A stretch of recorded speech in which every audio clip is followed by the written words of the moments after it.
The answer to the question is Stegosaurus. It's my favorite dinosaur. I find it funny that as a child, everybody had to have a favorite dinosaur. We would always be asked, hey, what's your favorite dinosaur? And you had to have an answer, because if you didn't have an answer, then you were kind of a weird kid who didn't know anything. Adults don't really ask each other what their favorite dinosaur is, though. And yet, as I stand here, I still realize that my favorite dinosaur is, in fact, the Stegosaurus. So what has happened? What exactly has changed? I certainly haven't changed about my feelings about dinosaurs. Well, I did want to be a paleontologist, but that's another story. I realize that growing old is mandatory. Growing up, well, that's optional. We're called to have childlike attributes, right? We're called to look at the world in the fantastic, that things are possible. The impossible is actually possible. It's this childlike wonder that kids have that I think is the real sad part of what we lose as we get older. We should live in a world where the fantastic is possible, where great and powerful and wonderful things happen. You ask a kid, it can happen. They fully, firmly believe in these great, fantastical truths that they have come to believe because, well, to be honest and kind of down about it, the world hasn't beaten it out of them yet. Cynicism, depression, anxiety, all these things don't start creeping in until maybe about middle school, high school. And then by the time you're off to college, you're legally an adult. You can sign papers to take out thousands of dollars in loans and stuff, but still, you're just kind of, what now? And that's when it hits you that you have to grow up. And we do. We do need to grow up in certain respects. We can't stay totally as little children. Nobody likes you when you're 23 and you still act like you're in freshman year. Being a grown-up with a childlike wonder, there's this balance, this goal, and that's the idea. Being completely infantile and like a child, that's not where we want to be. Sometimes it works being childlike, and sometimes it doesn't. The key, as in all things, is finding this balance. And when it doesn't, you stay too much like a kid. And this isn't to say that kids are bad. Obviously I love kids. It's really more, why do adults want to act childish? I hear stories about, the mean girls in school, or the bullies in school, or Tommy called me a doo-doo head, or something like that. And it's like, yeah, okay, I'm sorry, kids are kids. I also hear stories from adults that sound very similar. Now, the words used, such as doo-doo head, may be grown and more mature, but still it's that intention of the heart that is still there. Kids need to learn how to be effective adults, right? So they model us, they watch us, and that's why we have to be very careful how we act and what we say. Little pitchers have big mouths. It's logical that happens. Hanging out with small children, it's absolutely a trip. They ask all of these weird questions. Daddy, why is the sun following the car as we're driving down the road? I don't know. I have no idea. What's at the end of the rainbow? Technically, the rainbow has no end. Because you can't ever really get to it. And really, the answer they wanted was, the pot of gold from the leprechaun. Why can't I stay up? Why can't I do this? Why does so-and-so get to do this? All of these questions because they're learning how the world works. So they have to learn logic. They have to learn how things flow from point A to point B and understand the underpinnings of everything. When adults don't do that, there's a problem. And to be fair, this is exactly what Paul is talking about in 1 Corinthians this morning. There's a recurring theme here. He's still working through and trying to help with church division because the church in Corinth was so divided. And it ties back to the reading we previously did about how, well, they were squabbling. And they were squabbling over, well, this was my teacher, so I'm better than you. Well, this was my teacher, so I'm better than you. Jockeying for position and jockeying for power. And Paul told them, stop it. Get some help. And now we get to the meat and potatoes, the reason for why it is this is happening. Paul works to address the root cause of the issues. And to be frank, there are many problems that adults have. This is not a very good one. Paul tells them to deal with it. Just deal with it. Get over it. Stop fighting. While it's simplistic and while surely it is the right answer, it's very hard to do. And so Paul, being a very wordy person at times, he decides he wants to go into it. And he basically tells the church in Corinth, grow up. Act like adults. The problem is not necessarily just that they're squabbling like children. The problem is that they're stuck in that squabbling moment, that they aren't growing. And if you're not growing, then you're not going to be able to grow spiritually. And that right there is the problem. He tells them flat out, I fed you with milk, not solid food. Babies, that's what babies drink, right? Babies and cats. We always think babies get the bottle of milk and they're fine. But eventually, at some point, you have to introduce solid foods. And so you get, the apples and the oats, and you mix it together for this weird sludge. And then here comes the airplane, and you feed them like that. And then eventually, after that, then you get to move on to the soft foods. And then eventually, after that, it's chicken nuggets and fries until puberty. Sometimes beyond that, depending upon the kid. And he tells them very plainly, I started you guys out on the easy stuff, which for Paul is Christ crucified and resurrected. That's it. That's the nugget. That's the cornerstone of his entire theology. We started with that, and we should be moved on by now. And we're not, because you're still ordering off the kids' menu. You're not able to handle these tougher, harder truths because you're not growing. Because you don't want to grow. You're still of the flesh. You're acting too human. Now, being a human isn't necessarily a bad thing, but letting all of your human emotions and thoughts override you all the time, that therein lies the problem. For they're still saying, I belong to Paul. I belong to Apollos. They're measuring things by human standards. Paul even asks them, what is Apollos? Who is Paul? Who are these people? Same team. Paul and Apollos, they work together. He says, Paul, I taught Apollos. I helped him grow. I came to you. I planted. He watered. We worked together as a team because that's what it's supposed to be like. We're on the same team. We're supposed to function not merely as individuals, but together. There comes a time, I'll never forget, I was at Ponderosa, and we were getting ready to eat, my mom, my dad, my sister, and I. And I was right at that age where you don't get the kids' price at the buffet anymore.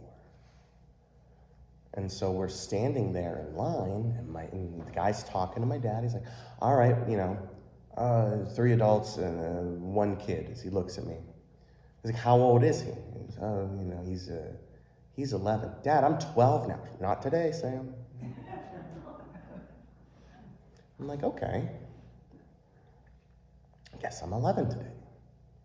And the rationale for that was because it's, again, much cheaper, but I'm not going to eat as much stuff off the buffet as an adult, so why pay for that. I mean, the kids' menu, that's where all the good stuff is. Mac and cheese, grilled cheese, chicken nuggets, hot dogs, applesauce, french fries. That's where the good stuff is. You get to the adult menu, and what do you have? Steak, potatoes, chicken, liver.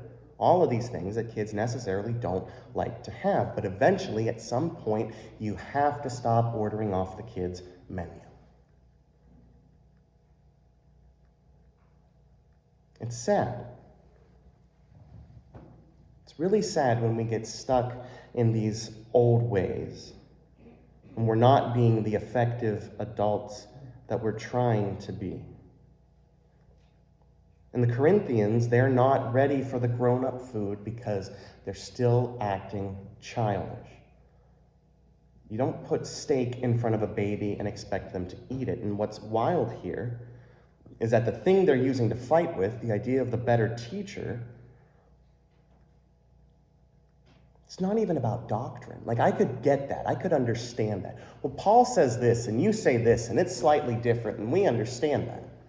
No, it's literally just, it's rhetorical style. Paul and Apollos agree on doctrine. They differ in how they deliver that message. The fact that people are feuding over style, not substance, but style, is downright embarrassing and childish, and it's preventing them from growing into the people that God needs them to be. They're so busy focusing on the wrong things that they stop and grow. And although they saw the mark, the arrow missed. His advice to them: stop fighting over stupid things. Grow up. Act like y'all are on the same team. Now that's a message I think we can all get behind, because I believe that as adults, we sometimes feel that with other adults. Get your head in the game. Pay attention to what it is that matters. Because if you don't, you can't grow. There's a reason why in school you start with simple addition and simple subtraction. Then you move to multiplication and division, which is just addition and subtraction, but with extra steps. Then you get to do fractions, and then you get to do equations, and everything has to build upon itself. And if you miss one part of the fundamentals, well, you're going to have a harder time with the harder stuff when it comes down the line. For example, when my kids say, "Dad, I'm bored," read a book. We have so many books at home. I don't know what book to read. Well, how about you read this one, a nice age-appropriate book? No, I don't want to read that one. Okay, fine. I hand them a book. "Dad, I'm not reading The Great Gatsby." You said you wanted to read a book, so read a book. Now, clearly, they have no frame of reference for it, and that's the problem. But the Corinthians, these adults, these grown-ups, they have all of the information. They have the frames of reference that they are supposed to have. They're just choosing to ignore it because they're too busy acting like kids, fighting over style. I think that might be why Jesus uses the rhetoric that he does in the passage from Matthew today. There's this sense of change and shift that Jesus does as he's preaching this sermon. He's talking about the law. And we know that he's not getting rid of the law.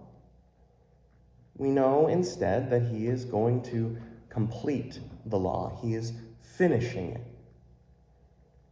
And he works to point out that the law works on trust and compassion in the community. That's it. That's how laws function. I trust someone not to do something horrible to me, and I have enough compassion myself to not do horrible things to somebody else. That is how the law works. And all of the examples that he uses here are about building that trust and compassion among the people. And the way that he presents it is he starts out really big. He starts out with the easy ones, because everyone can agree on really big, easy rules, right? Like whenever you sit a group of children down at a camp or a classroom and you're like, okay, let's make our covenant of rules, let's make our rules, and you ask them for rules, you always get the same. No fighting, no yelling, no kicking, no screaming. Be respectful, be kind, listen to your teachers. All of them always the same. The big ones. And so he starts with murder. And everyone's like, yeah, that makes sense. Murder, bad. We get that. I do exactly as much murdering as I want, which is 0, because it's not something I want to do. And I don't think it's something that inherently anybody wants to do. And people know that. There's this communal sense that if we try to murder someone, that is bad. It breaks trust. It breaks compassion. Nobody can argue that, and if they do, they probably need to be on heavy-duty psychological evaluations and medications. Now, what he does then is he takes that law one step further. Anger is what leads to murder. It breaks trust and compassion.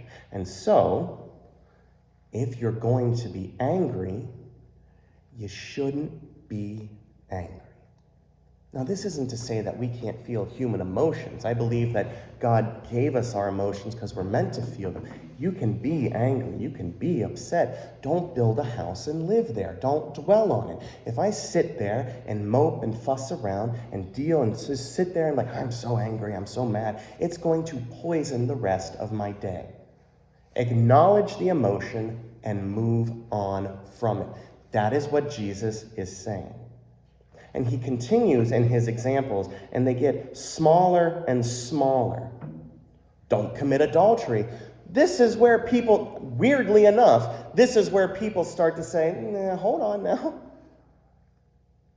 Oh, I've heard like such really weird and bizarre excuses for adultery before.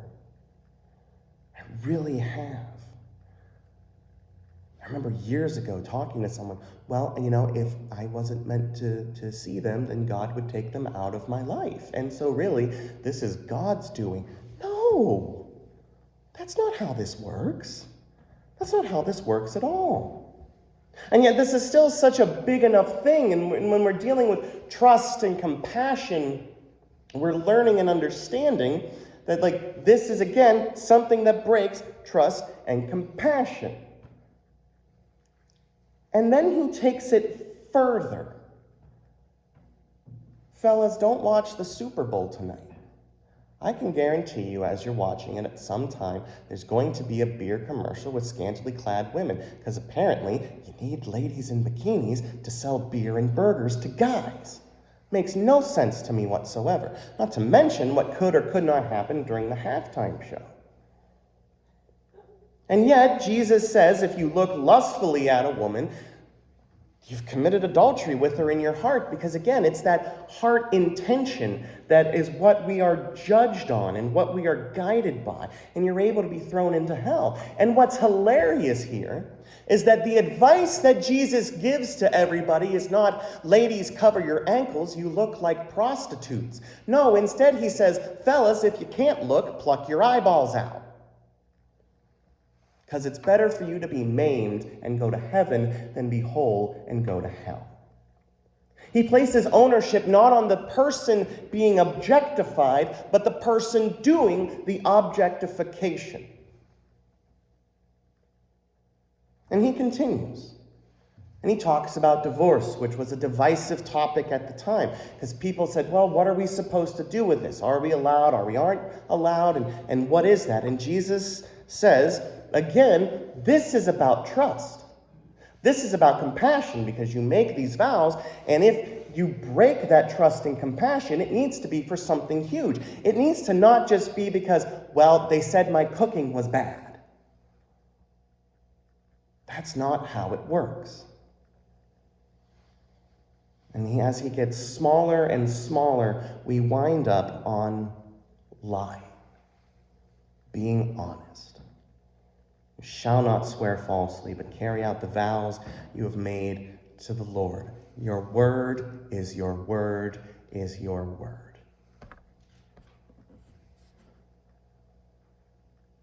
One of the things that I have ownership of this world, I got two of them, my body and my word, and I don't intend to break those for anybody.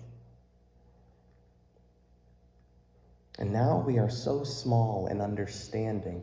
We started out so big, and now we're getting to this nitty-gritty, and we see what the problem is. It's us. All the small things in our lives that we do, that we say, how we act, how we treat one another. Eventually, we grow up. Eventually, we'll be going away to college. And when we do, Mommy and Daddy won't be there to help us make our decisions. It's going to be up to us. And so we take the lessons that we've learned, the big lessons to start, and we can't just stay there because you have to learn more and deeper and deeper. That's actually why college is set up the way that it is. You start broad, general studies, and then you start narrowing your focus down to your major and your minor until you're focused solely on your major. But you can't do that until you get through here. We can't stay where it's easy, and I get it. I like the easy part. The easy part is good because there are very few moral quandaries. It's black, it's white, it's good, it's bad. Very definitive. And yet, as we continue to grow, what happens is those things start to blend and you get these moral shades of gray. You're just like, well, am I supposed to do this? I kind of can reason out why I should do this, but I can reason out why I shouldn't do that, and I'm not quite sure what to do. And so we want to run back to this myopic world where things are super easy, where we can have the milk. We don't have to worry about the steak. We can order off the kids' menu. But we can't stay there. At some point in your life, you stop getting tested on what the colors and the shapes are. We're called to mature. We're called to grow as Christians. We can blame it on our youth, but we cannot stay there. We just can't. Because if we stay there and we don't grow spiritually, we're missing the point entirely. With God, we are able to grow up. We're able to grow into the people that we are called to be. Amen.